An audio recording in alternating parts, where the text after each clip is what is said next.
Time का use कीजिए, misuse मत कीजिए। हाँ, प्रिंसिपल्स, वही सिद्धांत। ठीक है, तो आज की जो क्लास है वो है राइज ऑफ मगध, मगध का उत्कर्ष।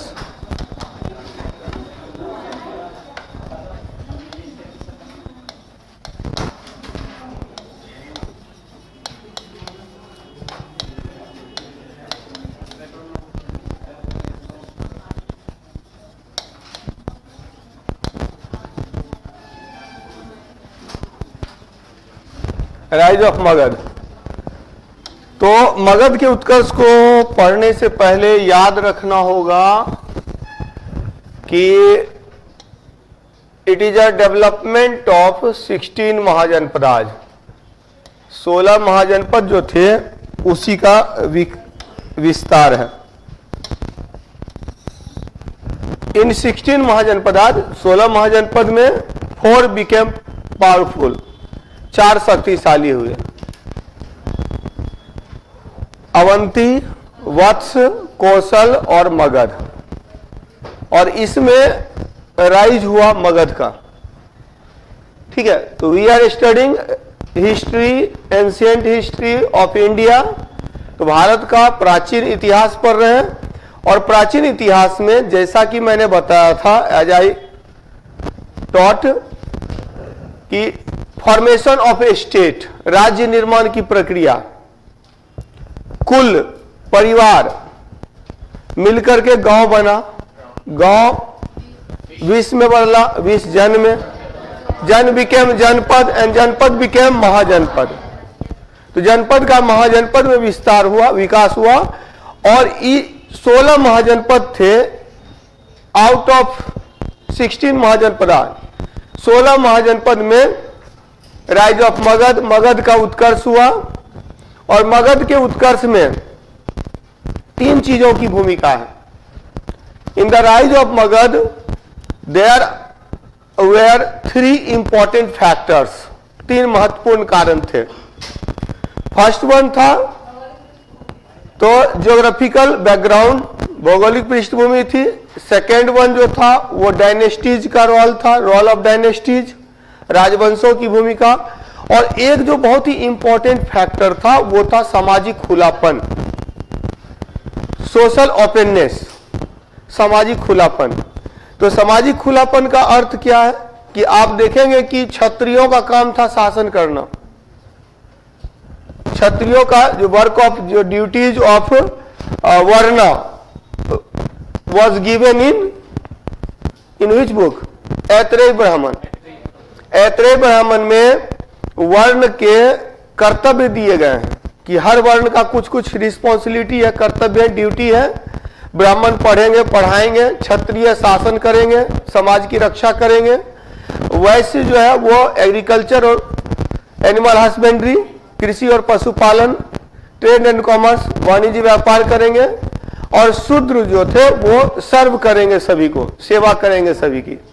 तो these duties were given in Aitareya Brahmana. तो यहां से हटकर आप देखेंगे कि मगध में शूद्रों ने शासन किया। Shudra became king. Chandragupta was known as low origin. Chandragupta को निम्न कुल का बोला जाता है।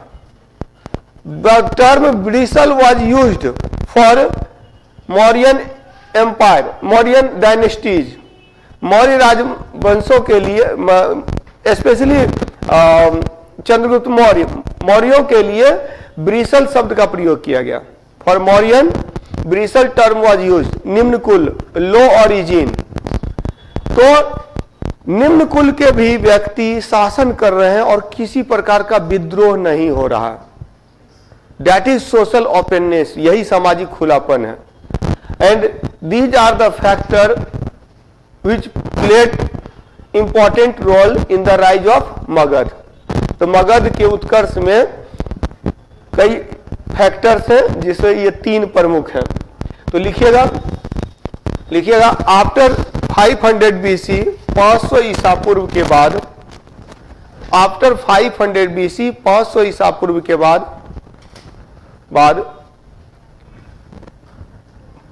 16 महाजनपदों में आउट ऑफ 16 महाजनपदात 16 महाजनपदों में वन बिकेम पावरफुल, एक शक्तिशाली हुआ वह मगध था। That is Magadh. एक शक्तिशाली हुआ वह मगध था। It is called rise of Magadh. इसे मगध का उत्कर्ष कहते हैं। 16 महाजनपदों में एक शक्तिशाली हुआ वह मगध था। इसे मगध का उत्कर्ष कहते हैं। उत्कर्ष कहते हैं। राइज ऑफ मगध, मगध का उत्कर्ष कहते हैं। अब इसमें याद रखना है कि in the rise of Magadha there were many factors, बहुत सारे फैक्टर्स हैं। तो इसमें 3 प्रमुख कारण, ये इस तरह से स्ट्रक्चर आप बना सकते हैं। राइज ऑफ मगध कारण 3, भौगोलिक पृष्ठभूमि, भौगोलिक पृष्ठभूमि, geographical background,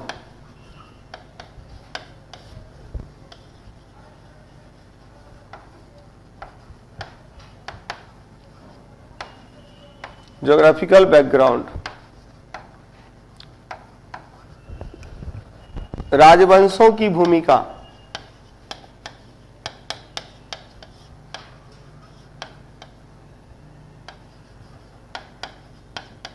role of dynasties,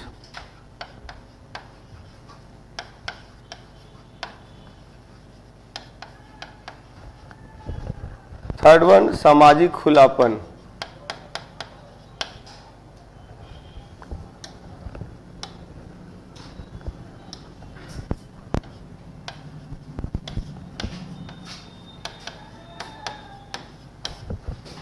social openness,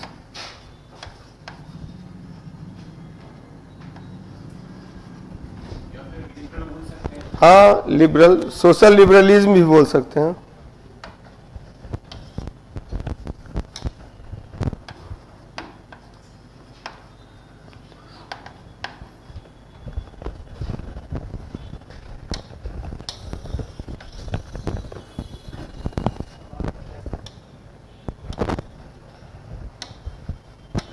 अब जो है सो ये जो सामाजिक खुलापन है इसको समझेंगे। ये पहले तो भौगोलिक पृष्ठभूमि में बिहार का उपजाऊ मैदान, उपजाऊ मैदान, भोजन मिल रहा है, फर्टाइल लैंड ऑफ बिहार, और दूसरा फैक्टर है झारखंड का खनिज प्रदेश, खनिज प्रदेश, लड़ने के लिए हथियार मिल रहा है, mineral region of Jharkhand,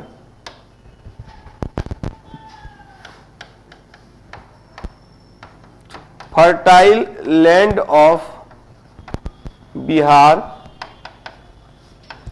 and mineral region of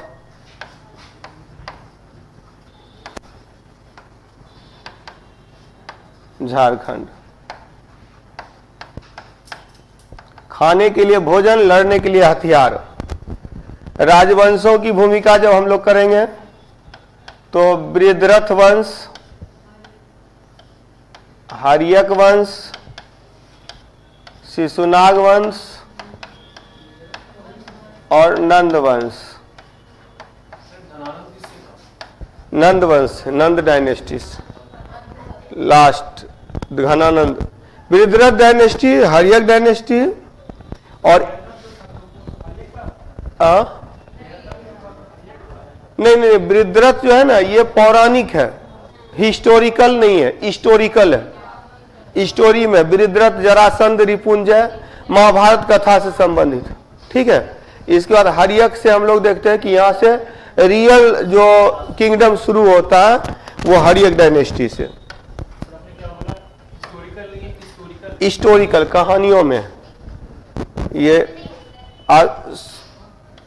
social openness, सामाजिक खुलापन की जब बात करेंगे तो यहां देखिएगा कि शूद्रों का शासन और विद्रोह नहीं, नो एनी रिवोल्ट, ये सामाजिक खुलापन है। तो in the rise of Magadha, Magadha के उत्कर्ष में Brihadratha, Haryak, Haryaka, Shishunaga, Nanda, clear. Rule of Shudra, Shudra का शासन है और नो रिवोल्ट, कोई विद्रोह नहीं। मतलब कि शूद्र शासन कर रहे हैं, क्षत्रिय रिवोल्ट नहीं कर रहे हैं, क्षत्रिय विरोध नहीं कर रहे हैं, विद्रोह, हाँ क्लास स्ट्रगल नहीं है, ये भी कह सकते हैं। क्लास स्ट्रगल यहाँ पर नहीं देखे जाते हैं, और तो ये इसी को कह सकते हैं नो क्लास स्ट्रगल भी कह सकते हैं। तो मगध के उत्कर्ष में इनकी भूमिका, और सबसे महत्वपूर्ण, ये तो भौगोलिक पृष्ठभूमि तो समझ में आ ही रही है आपको कि यहाँ पर झारखंड के खनिज प्रदेश से खनिज संपदा मिल रहे हैं, जिससे हथियार बनाया जा रहा है, लड़ने के लिए हथियार चाहिए। और झारखंड बिहार का उपजाऊ मैदान, इसमें अनाज की उपज हो रही है, जिससे भोजन प्राप्त हो रहा है। तो दोनों चीज, खाने के लिए भोजन है, लड़ने के लिए हथियार है, तो ऐसे में साम्राज्य का विस्तार संभव है, expansion of empire is possible. तो यही कारण, एक जो महत्वपूर्ण कारण है, इसमें फिर चाहिए थी एक नेतृत्व क्षमता, लीडरशिप कैपेसिटी होनी चाहिए थी, और वो दिया राजवंशों ने, डायनेस्टीज ने। और इसी में जो पहला ऐतिहासिक शासक है वो बिंबिसार है, बिंबिसार। हालांकि महाभारत कथा में बृहद्रथ वंश की चर्चा मिलती है। In Mahabharata story Brihadratha dynasties was explained, but it was not historical. इसको ऐतिहासिक नहीं माना जाता, ऐतिहासिक साक्ष्य नहीं मिलते हैं। इट इज हिस्टोरिकल, ये पौराणिक है, कथा पुराणों में है, पुराणों में इसकी चर्चा की गई है। पुराण जो है ना वो इतिहास नहीं है। 18 पुराण लिखे गए हैं, और वो जो पुराण है, तो पुराणों की जो रचना की गई है वो कहानी के रूप में की गई है। तो लगभग सभी पुराण में सभी वंश की चर्चा मिलती है, लेकिन बेसिकली फोकस्ड जो होता है, विष्णु पुराण मौर्य वंश पर फोकस करता है, मत्स्य पुराण सातवाहन वंश पर फोकस करता है, और वायु पुराण गुप्त वंश पर फोकस करता है। तो पुराण का मतलब बोलते हैं ज्यादा कथा पुराण मत करो, मतलब ज्यादा कहानी मत गढ़ो। तो पुराण का मतलब है कहानियां, और पुराण के जो लिखने वाले थे लोमहर्ष और उनके पुत्र उग्रसर्वा, तो ये आप लोगों को बेवकूफ बनाना चाहते थे। मतलब उन्होंने क्या किया कि जो घटना घट चुकी है उसको उन्होंने लिखा कि ये घटेगी, मतलब ताकि बाद में जब किताब लोग पढ़े तो समझ जाए कि ज्ञानी थे, कि ये भविष्य की बात को पहले समझ गए। जैसे बिंबिसार एक शासक था, लेकिन वहां लिखता बिंबिसार एक शासक होगा, हाँ फ्यूचर टेंस में, तो ये लिखी हुई है। तो पुराण, इसीलिए पुराण को ऑथेंटिक सोर्स नहीं माना जाता, उसमें बहुत सारी चीजें बढ़ा चढ़ा के की गई हैं, कुछ चीजों को स्वीकार किया जाता है। अच्छा हाँ, पुराण में एक इतिहास पुराण भी है, और इतिहास पुराण को पंचम वेद कहते हैं, पता है कि नहीं, पूछा हुआ क्वेश्चन है। इतिहास पुराण को पंचम वेद कहते हैं, इतिहास पुराण इज नोन एज पंचम वेद, पांचवा वेद इतिहास। मतलब ये इतिहास के महत्व को एंशिएंट पीरियड में दर्शाता है, importance of history in ancient period. इतिहास पुराण इज नोन एज पंचम वेद, इतिहास पुराण को पंचम वेद कहते हैं। क्लियर। तो हम लोग यहाँ शुरू करेंगे राजवंशों की भूमिका, जिसमें कि ये ध्यान में रखना है कि बृहद्रथ वंश जो है वो पौराणिक है। तो लिखिएगा, बृहद्रथ डायनेस्टी वॉज, बृहद्रथ वंश एक पौराणिक वंश है। Brihadratha dynasty was a historical dynasty,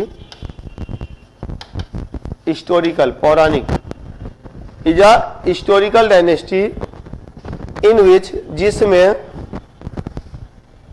पौराणिक वंश है जिसमें 3 प्रमुख शासक हुए in which there were 3 important rulers Brihadratha Jarasandha and Ripunjaya Brihadratha Jarasandha Ripunjaya तो 3 हुए Brihadratha Jarasandha Ripunjaya Jarasandha is related to Mahabharata story. Jarasandha का संबंध महाभारत कथा से है। बोला जाता है 2 पार्ट में बट गया था, मतलब कि इसे 2 पार्ट में बांट दिया गया था। एक ऋषि ने क्या किया कि इसको जोड़ करके इसमें जीवन फूंक दिया। अब यही कारण जब भीम से युद्ध होता है इसका तो बोला जाता है कि पूरा चीर के अलग कर देता तो भी दोनों जुड़ जाता था। तो वो स्टोरी है, कहानियां हैं, कहानियां बहुत सारी, मतलब कि भारत में खूब कहानियां कही गई हैं। और यही कारण है कि कई बार क्या होता है विदेशी लोग जो है सो भारत का मजाक भी उड़ाते हैं। विदेशी इतिहासकार बोलते हैं कि भारतीयों को इतिहास का ज्ञान ही नहीं था। और आपको पता एशियाटिक सोसाइटी की जो स्थापना की गई थी ना, इसीलिए की गई थी 1784 में।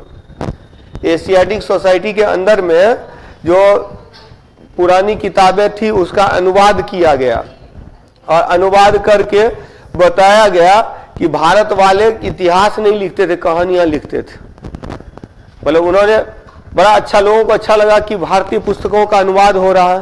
तो अनुवाद करने का मतलब ये नहीं था ना कि आपका गुणगान करना। अनुवाद आफ्टर ट्रांसलेशन ये बताने का प्रयास किया गया, they tried to say that कि we had no any knowledge of history, हम लोगों को इतिहास का ज्ञान नहीं था। और हर किसी के लिखने का तरीका अलग हो सकता है।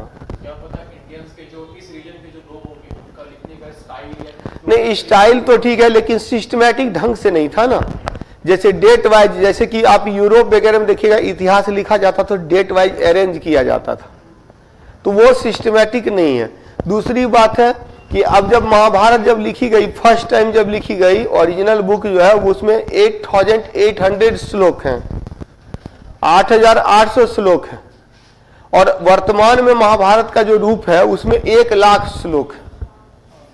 तो शुरू में महाभारत एक जस्ट 2 कौरव पांडव की कथा थी, बाद में उसमें कृष्ण कथा जुड़ जाता है, उसमें भागवत पुराण भगवत गीता आ जाता है, कृष्ण कथा में भी भगवत गीता आ गया।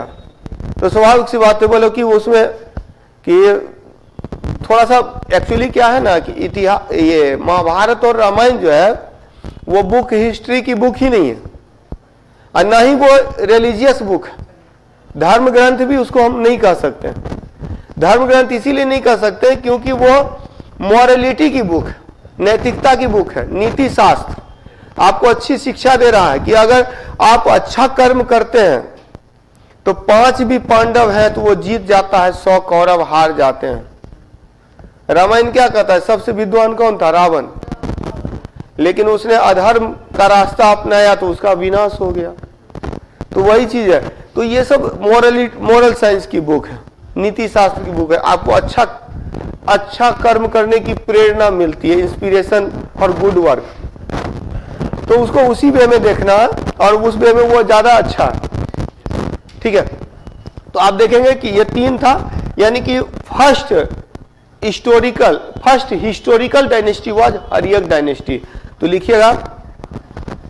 लिखिएगा भारत में, इन इंडिया, भारत में प्रथम ऐतिहासिक राजवंश हर्यक वंश को माना जाता है। First historical dynasty is assumed Haryanka dynasty. Bharat में पहला ऐतिहासिक वंश हर्यक वंश को माना जाता है। हर्यक वंश, पहला ऐतिहासिक वंश हर्यक वंश को माना जाता है। First historical dynasty is Haryanka dynasty, Haryanka वंश को माना जाता है। क्लियर। अब हर्यक वंश हम लोग करेंगे, तो हर्यक वंश में याद रखिएगा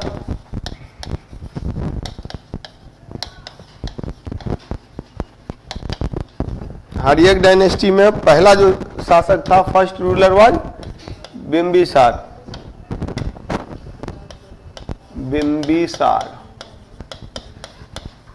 बिंबिसार अजात शत्रु, उदयन और अंतिम तीन शासक, अंतिम तीन Mundaka, Aniruddha, Mundaka, Nagdashak.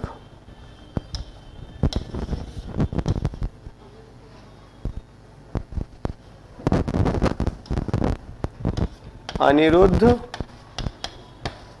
Mundaka and Nagadasaka. Last ruler was Nagadasaka and founder of Haryanka dynasty was Bimbisara. तो बिंबिसार जो था वो फाउंडर था, Bimbisara. Bimbisara was the founder.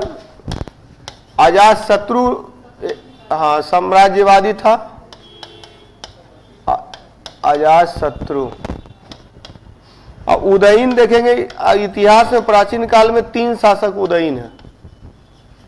Udayan last three Anirudh, Mundaka and Nagdashak.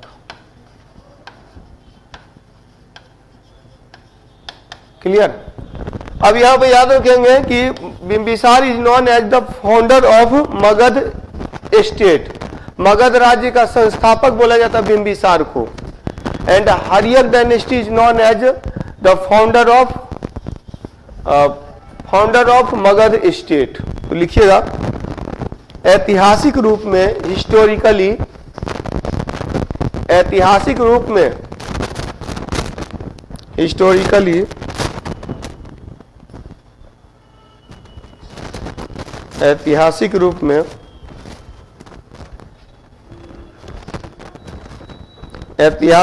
में हिस्टोरिकली हर्यक वंश एवं बिंबिसार को मगध राज्य का संस्थापक माना जाता है। Haryanka dynasty and Bimbisara is known as founder of Magadha state,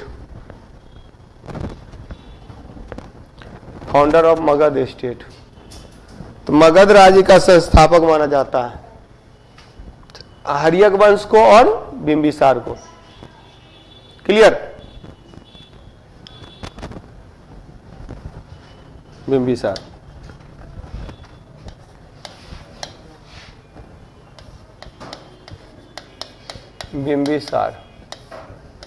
तो बिंबिसार जो था वो क्या था, पहला रूलर है, फर्स्ट रूलर है हर्यक डायनेस्टी का। और याद रखेंगे कि बिंबिसार ने ही मगध साम्राज्य को, मगध को यानी मगध के उत्कर्ष में सबसे महत्वपूर्ण भूमिका निभाई। तीन तरीके से उसने मगध का विस्तार किया। देखिए इसका जो डेट है ना 545 से 545 टू 493 BC। ये अबाउट में याद रखिएगा, रटने की जरूरत है नहीं, मुझे भी याद नहीं रहता। हाँ, लेकिन 5वीं सदी ईस्वी के बाद से ये घटना जो है 5वीं सदी ईस्वी के अंतर्गत है। तो 545 से 493 BC बिंबिसार। बोला जाता है कि बिंबिसार ने क्या किया, बिंबिसार ने मगध के उत्कर्ष में भूमिका निभाई। और इसने क्या किया, इसने साम्राज्य या राज्य का विस्तार किया, राज्य का विस्तार, एक्सपेंशन ऑफ स्टेट, 3 काम किए, युद्ध किया, विवाह किया और कूटनीति अपनाई, डिप्लोमेसी, यानी हर तरीके से। ये हो गया expansion of state. Expansion of state, जो कमजोर था उसके साथ बैटल, युद्ध, बैटल, युद्ध। और जो कमजोर नहीं, मतलब कि लगभग बराबर में है, तो उसके साथ में मैरिज किया। वहां के मतलब कि जो शासक की बहन या बेटी से विवाह किया, डिप्लोमेसी। ठीक है, तो आप देखेंगे कि बिंबिसार ने साम्राज्य के विस्तार में, राज्य के विस्तार के लिए युद्ध किया। युद्ध में सबसे इंपॉर्टेंट है कि अंग वाज डिफीटेड, अंग पराजित हुआ, अंग वाज डिफीटेड, अंग पराजित हुआ। विवाह के संदर्भ में बौद्ध ग्रंथों में मिलती है कि इनकी 500 रानियां थी, 500 क्वींस, 500 रानियां थी। इन विच 3 वेयर इंपॉर्टेंट, 3 प्रमुख हैं। हाँ, 3 प्रमुख हैं। चलिए, जो पढ़ लिए वो बीच में बोलिए मत, वो ज्ञान दिखाना एग्जाम हॉल में। चलिए, कूटनीति में देखिएगा। हाँ, डिप्लोमेसी में है कि जिसको पराजित नहीं कर पा रहे थे तो उसके साथ, जैसे कि एक अवंती काफी पावरफुल था। अवंती का राजा प्रद्योत जब बीमार पड़ा तो उसके इलाज के लिए उसने अपने राजवैद्य जीवक को भेजा। अब जैसे मान ले रहे कि कोई दुश्मन आपका पावरफुल है, अब बीमार वगैरह पड़ा, वो वहां पर फल उल पहुंचा दिए, दवाई उवाई पहुंचा दिए, तो वो कम से कम आपके प्रति सहानुभूति रखेगा, सिंपैथी होगा। तो वो डिप्लोमेसी है, कूटनीति है। ठीक है, अभी पूरा कूटनीति जो चल ही रहा है। हाँ, यूरोप में, तो वो उसमें जो है अमेरिका हमेशा कूटनीतिक जीत ही हासिल करता है। तो यहां देखेंगे कूटनीति, तो डिप्लोमेसी में आप याद रखेंगे प्रद्योत के इलाज हेतु जीवक को भेजा। याद रखिएगा, यहां प्रद्योत कौन है? अवंती का शासक है। और जीवक क्या है? इसका जो डॉक्टर है, राजवैद्य है। तो अंग डिफीटेड, अंग वाज डिफीटेड, अंग वाज डिफीटेड। अंग को ये भी पराजित करता है और राजा शत्रु भी पराजित करता है। इनकी 500 क्वींस थी। ये बढ़ा चढ़ा कर कहीं बातें भी हो सकती हैं, लेकिन 3 प्रमुख है, 3 वेरी इंपॉर्टेंट। और प्रद्योत के इलाज हेतु टू क्योर प्रद्योत जीवक वाज सेंट, जीवक को भेजा गया। प्रद्योत किंग ऑफ अवंती, अवंती नरेश, अवंती का राजा। और जीवक कौन है? तो जीवक राजवैद्य है, डॉक्टर है, ऑफिशियल डॉक्टर, राजवैद्य। हाँ,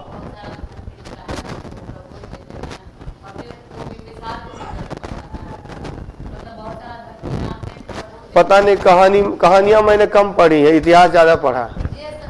वही बात मैं बोल रहा हूँ, एक किताब आती है, मित्तल की बुक आती है, तो वो एकेडमिक वाले ज्यादा, ग्रेजुएशन वाले उस बुक को ज्यादा फॉलो करते हैं, और उसमें कहानियां ज्यादा हैं। यानी कि जो मैंने क्या बताया अभी, पुराणों में कहानियां दी गई हैं। कुछ राइटर क्या करते हैं, पुराण को ही ऑथेंटिक मान करके और वो कहानी लिख देते हैं। हाँ, बिंबिसार का राजवैद्य है जीवक, इससे ज्यादा याद नहीं रखना। अजीवक को भेजा गया इलाज के लिए, प्रद्योत के इलाज के लिए। हाँ, नहीं तो इतिहास में पीएचडी भी होती है। ठीक है, तो पीएचडी हम लोगों को नहीं करना है। हाँ, मैंने नेट भी निकाल लिया, तो वो एक अलग चीज है। तो कम पढ़ करके आप उससे ज्यादा से ज्यादा ये कर सकते हैं। अब इसी को पढ़ाने में लोग क्या करते हैं ना, जितना मैं आप लोगों को पढ़ाता हूँ 1 घंटे में, इसी को कुछ टीचर को मैंने देखा कि 3-4 क्लास में पढ़ा रहे हैं, एक पॉइंट लिखा रहे हैं, एक दिन में बिंबिसार ही चल रहा है। तो ये थोड़ी दिक्कत है, क्योंकि जीएस पढ़ना है ना, तो जीएस पढ़ना ऑप्शनल पेपर तो पढ़ना नहीं है। हाँ, ऑप्शनल का मतलब हो गया कि मेंस में, तो वहां फिर राइटिंग सिखाई जाएगी। जितना मैं पीटी में बता देता हूं ये ऑप्शनल के लिए भी सफिशिएंट है। ऑप्शनल में फिर जो है ना आंसर राइटिंग का तरीका, मतलब कि जो मेंस के स्तर पर आंसर राइटिंग का तरीका होता है। मेंस में मैं बार बार बोलता हूं कि मेंस में अगर कोई टीचर आपको क्वेश्चन आंसर लिखा रहा है तो वो आपको मूर्ख बना रहा है, आपसे पैसे ठग रहा है, आपको अपंग बना रहा है, अपाहिज बना रहा है, वो बैसाखी दे रहा है आपको। आप कभी भी बीपीएससी यूपीएससी नहीं निकाल सकते अगर वो क्वेश्चन आंसर लिखा रहा है। तो जो भी टीचर मेंस में क्वेश्चन और उसका आंसर लिखा रहा है, समझिए कि वो आपसे मतलब कि कमा रहा है, आपको बर्बाद कर रहा है। क्योंकि असली तैयारी मेंस की वही होती है कि आपको क्वेश्चन दिया जाए, एक डायरेक्शन दिया जाए और आप लिख कर दें। कोई क्वेश्चन पूछा गया तो उसको कैसे लिखना है। पढ़ने की चीज, पढ़ने की जो बातें हैं वो पीटी के स्तर पर होती है। पीटी पर आप बेसिक चीजें पढ़ते हैं, बेस आप मजबूत करते हैं। मेंस के स्तर पर आप उसको लिखने का तरीका आना चाहिए। और यही कारण है कि दिल्ली वगैरह के स्टूडेंट जो है सो वो अधिक सक्सेसफुल रहे हैं। तो उसका एक कारण यही रहा, वहां आंसर लिखाते नहीं है। हाँ, आपको बताएंगे डायरेक्शन। यहाँ हम लोग क्या है, हम लोग गाइड है ना, तो यहाँ पर जितने बच्चे पढ़ रहे हैं सब थोड़े सफल हो जाएंगे। जो नहीं, मजाक नहीं कर रहा हूं, मजाक इसीलिए नहीं कर रहा हूं, सब इसमें वही सफल होंगे जो डायरेक्शन पे काम करेंगे। यहां हम लोग एक डायरेक्शन दे रहे हैं, सब कुछ तो किताबों में तो सब कुछ लिखा हुआ है। तो फिर जो है सो कोचिंग की जरूरत क्यों है, क्लास की जरूरत क्यों है? तो क्लास की जरूरत है कि इतना है, अब उसमें पढ़ना कितना है वो इंपॉर्टेंट। तो अपने आप को लिमिटेड करना भी एक बहुत बड़ी बात होती है। मतलब कि जो सक्सेस का मूल मंत्र वही है कि आप अपने आप को कितना लिमिटेड कर पाते हैं, फालतू चीजें नहीं पढ़नी है। चलिए ठीक है, बिंबिसार के संदर्भ में युद्ध, विवाह, कूटनीति। युद्ध के संदर्भ में देखिएगा अंग पराजित हुआ, अंग वाज डिफीटेड। मैरिज के संदर्भ में 500 क्वींस, इसमें कौन कौन इंपॉर्टेंट है? अच्छा, इतना जो लेक्चर दिया ना, तो उस पर अब किसी ने क्वेश्चन किया तो वो माइंड मत कीजिएगा, काहे कि ऐसे सवाल बहुत लोगों के मन में रहते हैं, सिर्फ आप ही नहीं है। और ये सबके लिए है कि सबको बच के चलना है। और किसी भी चीज को, अगर किसी भी चीज को मैं सजेशन दे रहा हूं तो वो मैं भुगतभोगी रहा हूं, तभी मैं आपको बता रहा हूं। समय की बर्बादी जो होती है ना, वो वैसे ही होती है। दिल्ली गया और दिल्ली में जो है सो क्लासेस की, और पढ़ाने वाले, गाइड करने वाले वहाँ कम हैं, प्रोफेशनल लोग ज़्यादा हैं। वो बस बोलेंगे आइए ना, एडमिशन लीजिए, सब कुछ समझ में आ जाएगा। और टॉपर का फोटो लगा कर रखा है। तो ये देखिए, यहाँ से पढ़े, ये देखिए, ये first topper, second topper, third topper, top 10 लगता है कि उन्हीं के यहाँ से निकल गए।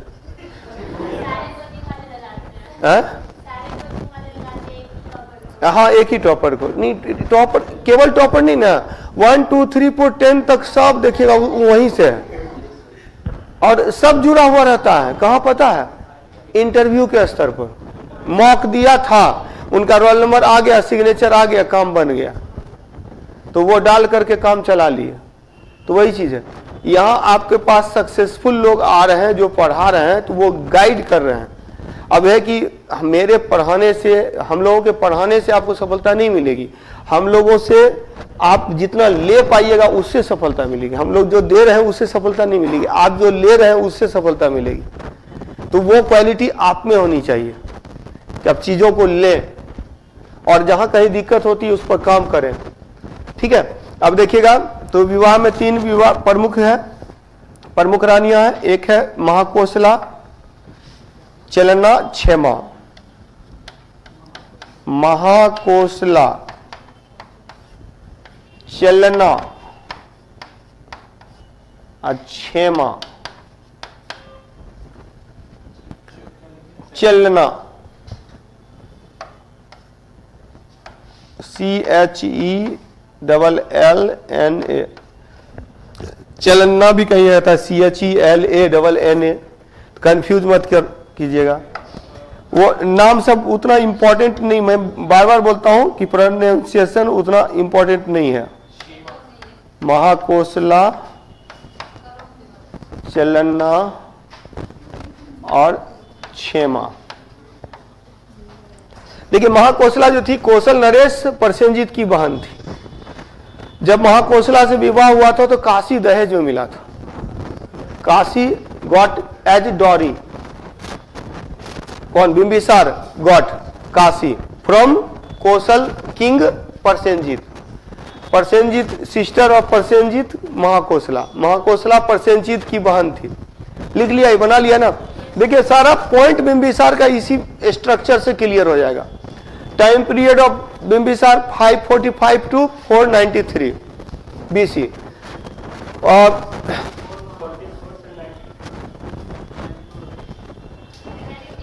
545 टू, मैंने कहा था अप्रोक्सीमेट है, यहाँ 541, 42, 44 कुछ भी हो सकता है। ठीक है, कंफ्यूज नहीं, कोई एक ही रहेगा ऑप्शन में। एक्चुअली पुराण में बहुत सारे जो ग्रंथ हैं, बुक्स जो है वो डिफरेंट ईयर बताते हैं, अप्रोक्सीमेट है। इसीलिए मैं बार बार बोल रहा हूं कि ईसवी सन जो आपके काम का होगा वो यही क्लास में ही याद हो जाएगा। ईसवी सन को लेकर परेशान मत होइए। 326 BC इन सब में, मतलब इस जगह पर सबसे इंपॉर्टेंट पहला जो साल है, first important year in ancient India, प्राचीन भारत में पहला इंपॉर्टेंट जो साल है वो 326 ईसा पूर्व है, 326 BC। जब बैटल ऑफ झेलम, झेलम का युद्ध, बैटल ऑफ वितस्ता भी बोलते हैं, वितस्ता का युद्ध भी कहते हैं, बैटल ऑफ हाइड स्पीच भी बोला जाता है, हाइड स्पीच का युद्ध भी बोला जाता है, जो सिकंदर और पोरस के बीच हुआ था। ठीक है, तो वो बाद की घटना है। ये ऐतिहासिक रूप से बिंबिसार की चर्चा मिलती है, लेकिन यहाँ पे भी बहुत सारी कहानियां, इसीलिए ईसवी सन इसका मैं याद नहीं करता था पहले। नहीं, आप लोगों को पढ़ाने के क्रम में मैंने इसको याद करना शुरू किया है, अभी भी मैंने देख के ही लिखा है। हाँ, ईसवी सन उसका याद है 323 या 322 से टाइम पीरियड शुरू होता है, रूल शुरू होता है चंद्रगुप्त मौर्य का। उसी समय 323 में उसमें डेथ होती है सिकंदर की मृत्यु होती है। सिकंदर, तो सिकंदर बाद की घटना है। तो अलेक्जेंडर द ग्रेट। चलिए, तो यहां देखते हैं कि हम लोग राइज ऑफ मगध कर रहे हैं। राइज ऑफ मगध में इंपॉर्टेंट डायनेस्टी कौन है? हर्यक डायनेस्टी, जो कि हिस्टोरिकल डायनेस्टी है। हर्यक वंश का संस्थापक बिंबिसार था। Bimbisara was the founder of Haryanka dynasty. और बिंबिसार ने 3 तरीके से साम्राज्य का विस्तार किया।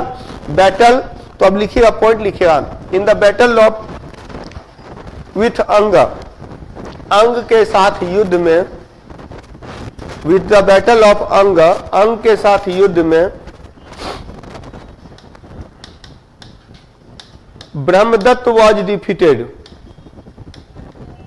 ब्रह्मदत्त पराजित हुआ। ब्रह्मदत्त वॉज डिफीटेड, ब्रह्मदत्त पराजित हुआ। क्लियर? ब्रह्मदत्त पराजित हुआ।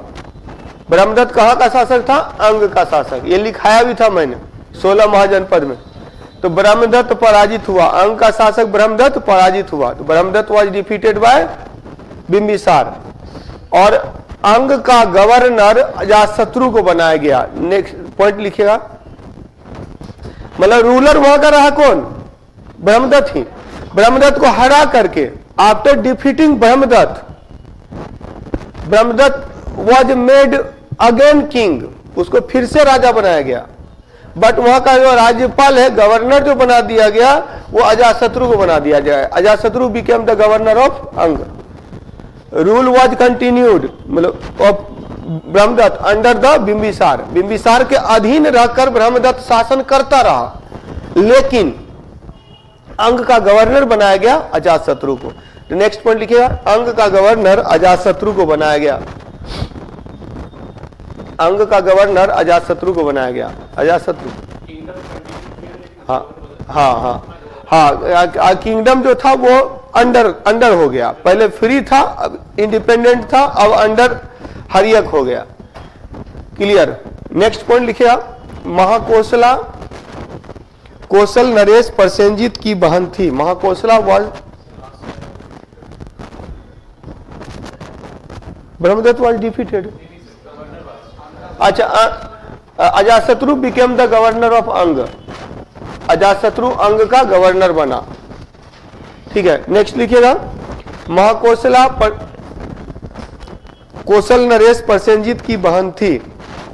Mahakosala was sister of Mahakosala was sister of Prasenajit the Kosala king. Prasenajit the Kosala king. ठीक है, और उसी में एक पॉइंट और लीजिएगा महाकोसला से विवाह में काशी दहेज में प्राप्त हुआ। After marriage with Mahakosala Kashi got as dowry. Kashi got as dowry. Clear. अच्छा, एक चीज और याद रखेगा, बिंबिसार को श्रेणिक भी कहा जाता है।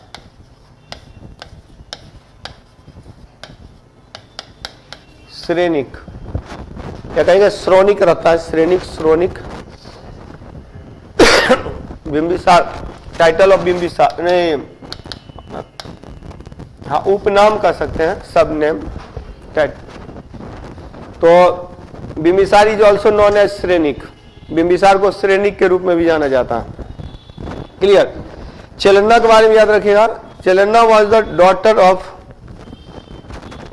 चेटक। चेलन्ना लिच्छवी नरेश चेटक की पुत्री थी। The Lichchhavi king. लिच्छवी चेटक है ना, चेटक की बहन थी Trishala. Trishala was the sister of Chetaka and Chellana was the daughter of Chetaka. क्या लिखे, चेलन्ना लिच्छवी नरेश चेटक की पुत्री थी। Chellana was the daughter of Chetaka the Lichchhavi king. ठीक है, तो चेलन्ना चेटक की पुत्री थी। अब चेटक की बहन थी त्रिशला। त्रिशला माता थी महावीर स्वामी की। ठीक है, महावीर स्वामी और चेलन्ना ममेरे फुफेरे भाई बहन हो गए।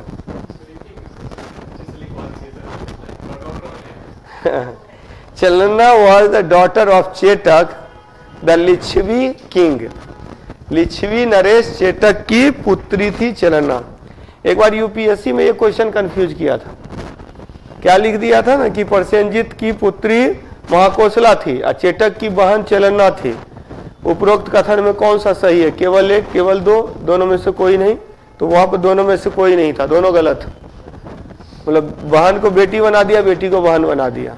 तो ये चीज है, तो इस तरह से चूंकि पॉपुलर पॉइंट है तो इस तरह के क्वेश्चन पूछे जा सकते हैं।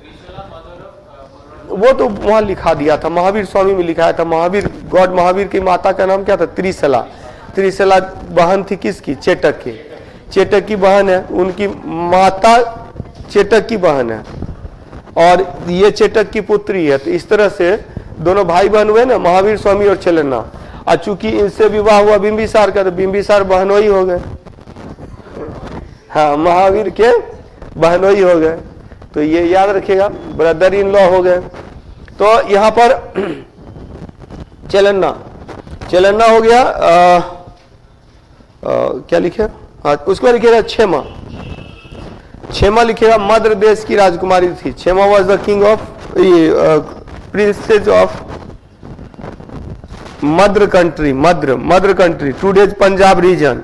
आज का जो पंजाब क्षेत्र है उसको मद्र देश कहा जाता था। मद्र देश की राजकुमारी थी क्षेमा। क्षेमा मद्र देश की राजकुमारी थी। वर्तमान पंजाब क्षेत्र मद्र देश की राजकुमारी थी क्षेमा। इसमें याद रखिएगा चेलन्ना का दो पुत्र हुए, हल बेहल। हल और बेहल दो पुत्र हुए चेलन्ना के। बोला जाता है कि बिंबिसार ने उसको कुछ बहुमूल्य उपहार दिया और एक हाथी दिया जिसका नाम सतनक था, सतनक हाथी। तो सतनक हाथी और बहुमूल्य उपहार दिया, तो इससे अजातशत्रु नाराज हो गया कि अजातशत्रु को लगा कि हो सकता है राजपाट भी ना इसको दे दे। तो बाद में अजातशत्रु ने इसकी हत्या करके शासन प्राप्त किया। अजातशत्रु किसका बेटा था ये एक्सप्लेन नहीं मिलता है। मतलब लोग अनुमान लगाते हैं। कुछ लोग मानते हैं कि क्षेमा का बेटा होगा, मतलब कुछ लोग ऐसा अनुमान लगाते हैं। एक्चुअली क्या है, जब बिंबिसार की मृत्यु हुई, बिंबिसार को मार करके अजातशत्रु शासक बना, तो शासक बना तो महाकोशला का जो भाई था परसेनजीत, उसने काशी वापस ले लिया। इसका ये मतलब है कि महाकोशला का पुत्र नहीं होगा। अगर होता तो मामा को तो खुशी होती ना, नहीं है। ये दूसरी बात है कि हल और बेहल की चर्चा मिलती चलना के पुत्र के रूप में, जिसको उपहार दिया था ये बिंबिसार ने। तो इस संदर्भ में इन दोनों का नहीं, तो इसीलिए कुछ लोग अनुमान लगाते हैं कि क्षेमा का, लेकिन एग्जैक्ट कहीं लिखा हुआ नहीं है। जैसे इतिहास में बहुत सारी चीजें एक्सप्लेन की हुई नहीं है, तो उसमें अनुमान ही लगाया जाता है। तो लिखिएगा नेक्स्ट पॉइंट। चूंकि मैंने जो इतिहास पढ़ा है तो मैंने इग्नू वाली बुक से पढ़ा है, जिसके लगभग 12-13 राइटर ने मिलकर के उसको तैयार किया है। इग्नू में पूरे इतिहास की 56 पुस्तकें हैं। नहीं, तो गलत दिया रहता है वो, कंफर्म क्या लिखा हुआ है। तो फिर भाई लोग को मिला उपहार वगैरह, तो उससे नाराज क्यों हो गया। तो अशोक अपना भाई, देखिए फिर वही बात है, जिस भाई को मारा वो अपना भाई हो, ये भी थोड़ा सा मतलब कि 99 मान ले रहे 500 रानियां हैं, सौतेले भाई होने की संभावना ज्यादा रहती है। जैसे सुसीम के संदर्भ में वैसा रहता है। तो ये जो था ये सुभद्रांगी का पुत्र था अशोक, ठीक है, सुसीम नहीं था सुभद्रांगी का पुत्र। इस संदर्भ में यही कारण है, भाइयों की जो हत्या हुई ना कहीं आप देखेगा एंशिएंट पीरियड में, तो वहां वो सौतेले भाई, तो ये कॉन्सेप्ट अधिक है। क्लियर, चलिए ठीक है। तो क्या लिखे हाँ, ज्यादा इतिहास नहीं पढ़ना है, ठीक है, नहीं तो आपका भी इतिहास हो जाएगा। तैयारी करने आए थे, कर ही रहे हैं, तो इतिहास ही हो गया। तो इतिहास नहीं बनना है, वर्तमान में एकदम फर्स्ट अटेम्प्ट में निकाल लेना है। जो गलतियां मैंने की, मैं कभी नहीं चाहूंगा कि मेरे जैसी किस्मत आप लोगों की हो। हाँ, कई बार लोग बोलते इसीलिए कि हाँ, आप लोगों की किस्मत मेरे उन स्टूडेंट्स जैसे हो जिन्हें पहले अटेम्प्ट में सफलता मिली। मैं नहीं चाहूंगा कि आपकी आखिरी में सफलता मिले, क्या उतना पेशेंस लोगों के पास नहीं होता। तो इसीलिए जो है, हाँ चलिए आगे लिखिएगा।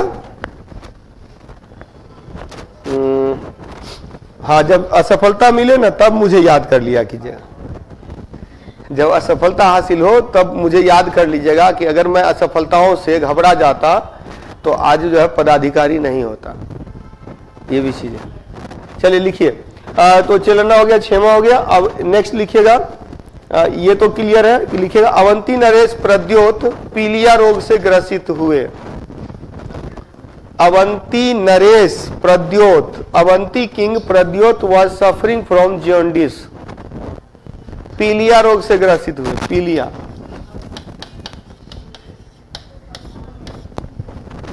पीलिया रोग से ग्रसित हुए। क्लियर,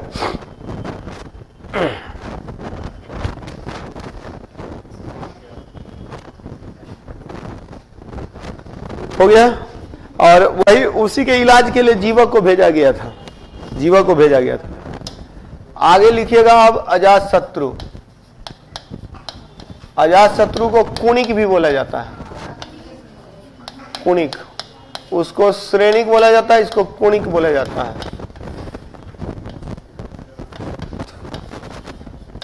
ये पॉपुलर है पितृहंता के रूप में, पेट्रीसाइड।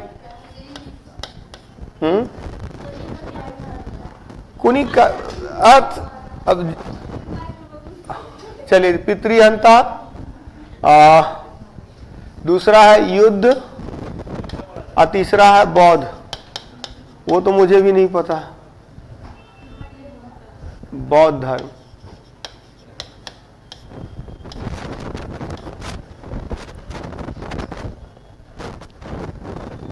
एग्जाम पॉइंट ऑफ व्यू से इतिहास पढ़ना तो मुझसे पढ़िए, कहानी पढ़ना है तो जो एकेडमिक जो यूनिवर्सिटी वाले टीचर होते हैं ना, बड़ा मन लगेगा बहुत पढ़ने में, क्वेश्चन नहीं बनेगा। नहीं वही बात है, क्वेश्चन नहीं बनते हैं। ऐसे कुछ टीचर्स जो हमारे साथ भी पढ़ा है तो उनकी क्लास करने में मेरी क्लास से ज़्यादा आनंद आती थी लोगों को, स्टूडेंट्स को, लेकिन लास्ट में पता चला कि वो आनंद जो है हानिकारक हो गया। चलिए, अजातशत्रु।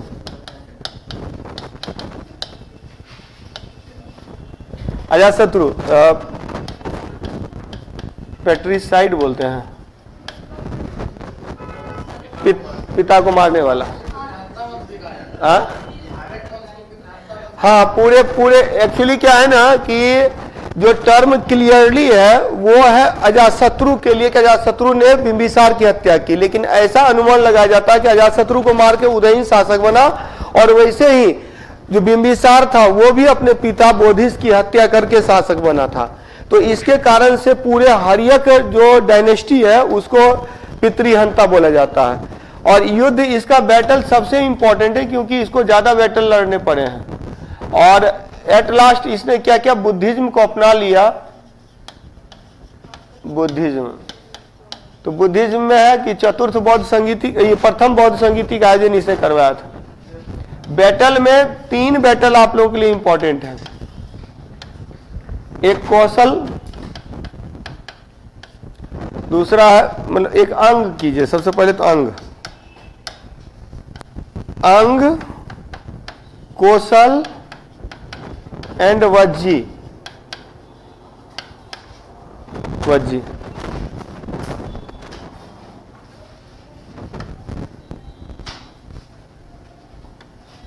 ठीक है, तो अंग का जो शासक था ब्रह्मदत्त पराजित हुआ दोबारा। मतलब ये जब शासक बना ना तो देखा कि ब्रह्मदत्त ने देखा कि बिंबिसार की मृत्यु हो गई, तो इसने अपने स्वतंत्रता की घोषणा करी, ही अनाउंस्ड इन जो फ्रीडम। तो फिर अजातशत्रु ने कहा कि मुझे कम करके आंक रहा है, ठीक है, तो उसने इसको हरा दिया और इसके बाद हटा दिया। अब नहीं, अब डायरेक्ट रूल होगा। यहां परसेनजीत पराजित हुआ, परसेनजीत वाज डिफीटेड। ऐसे में 2 बातें हुई, एक तो काशी वापस लिया, अब पुत्री वजीरा का अजातशत्रु से विवाह हुआ।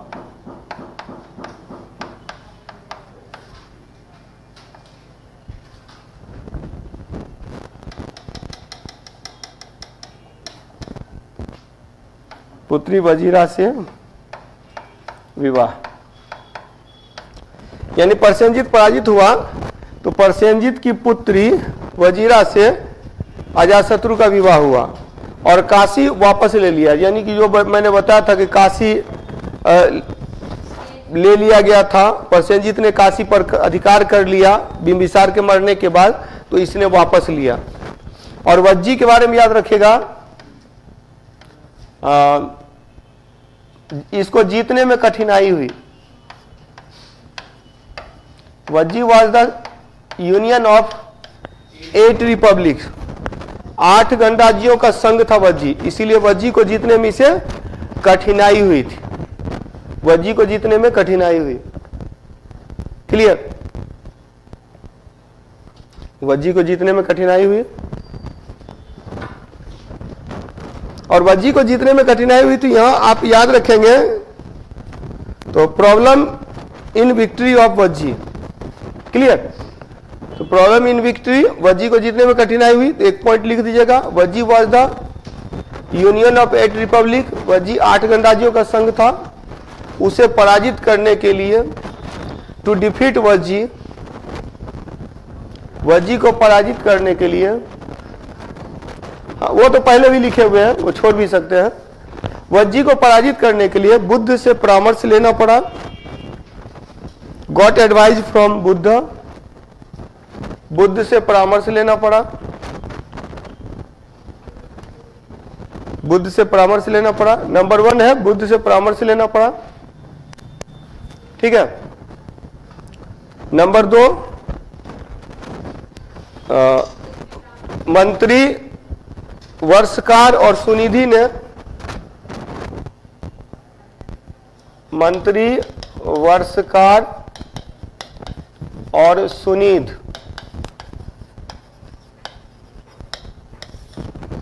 ने फूट डाली,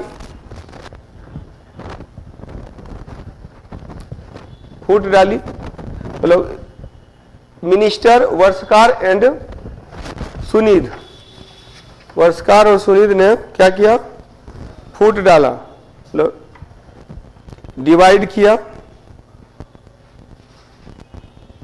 divided union,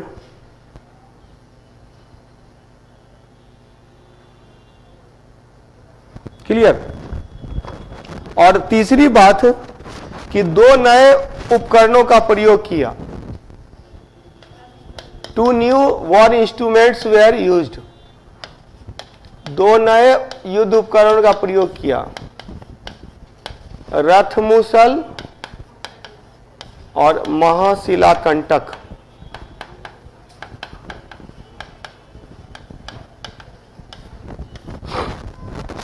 रथमुसल and Mahashilakantaka, 2 war instruments were used, क्या क्लियर। तो वज्जी संघ को जीतने में कठिनाई हुई। वज्जी संघ को जीतने के लिए ये चले गए बुद्ध की शरण में कि प्रभु बताइए क्या किया जाए। अब बुद्ध तो सन्यासी आदमी, वो लड़ने की सलाह कैसे देते हैं, लेकिन उन्होंने कहा कि जब तक इनमें एकता है, till the unity of Vajji you can't defeat. हाँ, तो जब तक इनमें एकता है तब तक इसको हराया नहीं जा सकता। मतलब इनडायरेक्ट वे में कहा कि फूट डाल दो, तो डायरेक्ट कैसे बोलते हैं, ये तो इनडायरेक्ट वे में बोला था। तो फिर फूट डालने के लिए भेजा गया वर्षकार और सुनिधि को, आपस में ही लड़ा दिया 8 को। फिर उसके बाद अटैक किया। रथ मुसल, रथ के साइड में निकला हुआ था, रथ चलते जाता, उससे टकरा जाता, मरते जाता था, बाहुबली टाइप का। महाशिलाकंटक, बड़ा बड़ा पत्थर फेंका गया, बड़ा बड़ा पत्थर फेंकने की मशीन। हाँ, जो मूवी का स्क्रिप्ट लिखा होगा जरूर इतिहास का स्टूडेंट होगा। हाँ, महिष्मती वो कैपिटल था ना अवंती का, तो कहीं ना कहीं वो इतिहास से प्रभावित होगा जो स्क्रिप्ट राइटर। हाँ, चलिए, तो ये हो गया। और नेक्स्ट लिखिएगा, in the death year of Buddha, Buddha के मृत्यु के वर्ष में, in the death year of Buddha, Buddha के मृत्यु के वर्ष में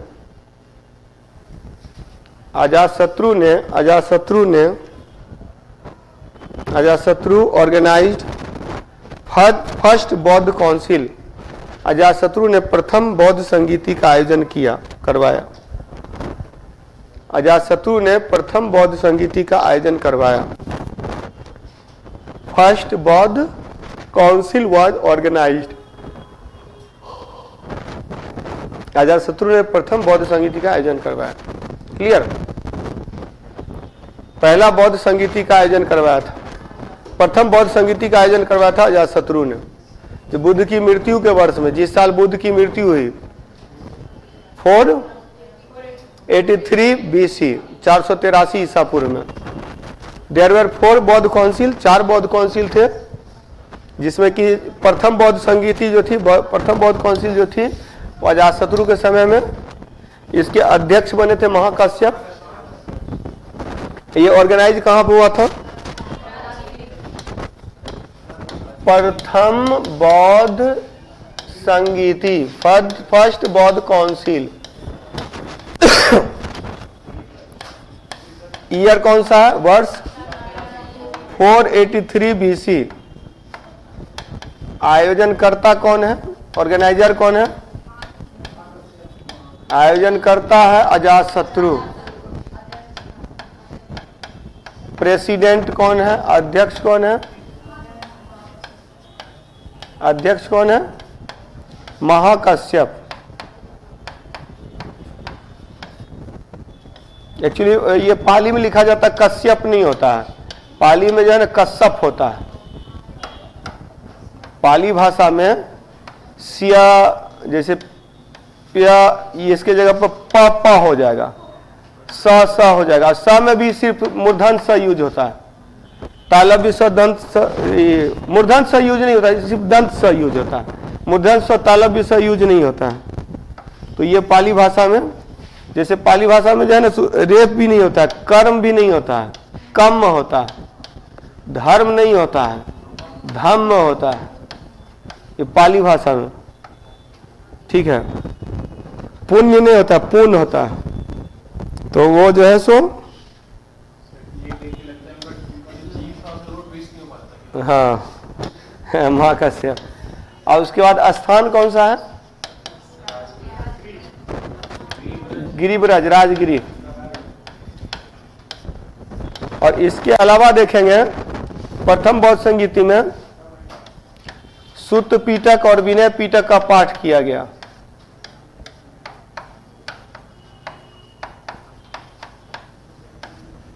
सुत्त पीटक आनंद के द्वारा, विनय पीटक उपाली के द्वारा। आनंद और उपाली के द्वारा सुत्त पीटक और विनय पीटक की रचना की गई। बुक है, बौद्ध ग्रंथ में 3 प्रमुख हैं जिसको त्रिपीटक कहते हैं, सुत्त पीटक, विनय पीटक, अभिधम्म पीटक। तो सुत्त पीटक जो है book was written by Ananda and Vinaya Pitaka was written by Upali. और ये जो सुत्त पीटक है ना, इसमें बुद्ध के उपदेश हैं और बुद्ध की जीवनी है, बायोग्राफी और उनके जो स्पीच है वो सुत्त पीटक में है। अब विनय पीटक में क्या है? नियम है, लॉ ऑफ संघ, संघ के नियम है, संघ के नियम है। ये जो फेवरेट डिसाइपल्स हैं कौन? हाँ, बुद्ध के प्रिय शिष्य थे। ठीक, चलिए ठीक है, इतना ही रखते हैं। नेक्स्ट